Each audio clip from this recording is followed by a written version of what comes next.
Welcome to the Leadership Spark podcast, where we equip you to be the great leader your people deserve. This is Corey. In the last couple of days, we've been talking about the power for a leader to have insights and how powerful insights can be for you as a leader. We've defined it. We talked yesterday about 5 things that can happen to you if you don't have or don't use insights as a leader.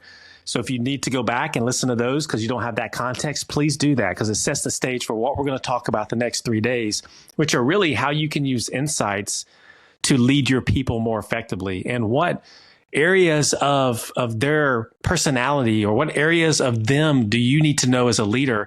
And if you knew this about them, it would allow you to lead them in a more personal way, a more effective way, a more efficient way, a way that brings the best out of them. And when you aggregate that together on your team and everybody's bringing their best, you can win as a team and you can win as an organization. And so we're going to spend the next 3 days talking about different areas or aspects of a person and their personality that it would be great for you to have insights on, and share some examples along the way of what that looks like. But the guiding principle in all of this and what we're going to talk about the next 3 days is that everyone is different. You cannot lead everyone the same way. If you try to lead everyone the same way, then most of the time you're going to miss it, because probably if you're like me, I'm going to default to leading the way that I like to be led. And I can fall for the fatal leadership assumption, which is I can believe that everyone views the world the same way that I do. And I can believe they're wired the same way that I am. They are motivated by the same things I'm motivated by, or they like communication or conflict or feedback, these things that come out in teams often that we're going to talk about the same way that I do. And the reality is that they don't. Everyone is different. And so as a leader, I have to learn to adapt my leadership style to meet the other person where they are, to bring out the best in them. And the only way that I can do that is through insights. And so we're going to talk over the next 3 days about 6 categories or aspects of people that you really need to know. And today we'll talk about the first 2, which are motivations and fear.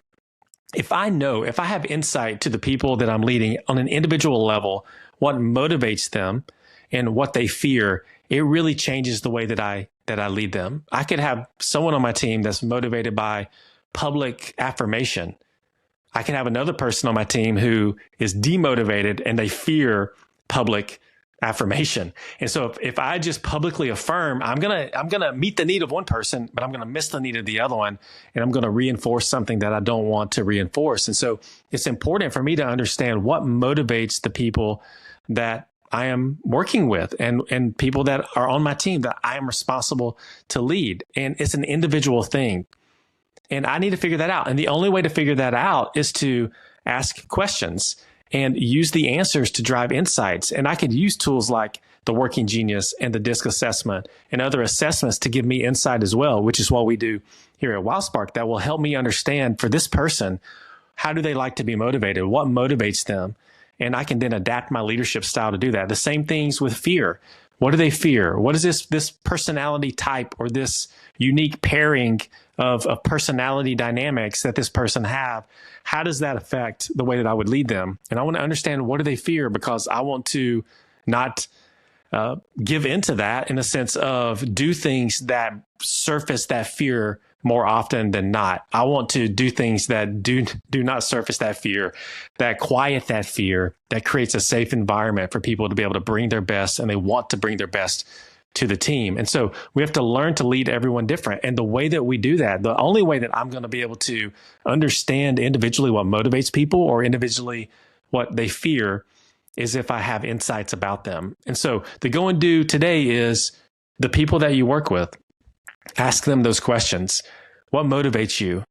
What do you fear? If you have access to assessment data like a Working Genius or DISC, if you're inside of WildSpark, you can use that to understand individual aspects of their personality that indicate what motivates them and what they fear. Go use that information, get insight from it, and let it drive a new behavior for you as you try to engage people to help bring out the very best in them so that you guys can win all together.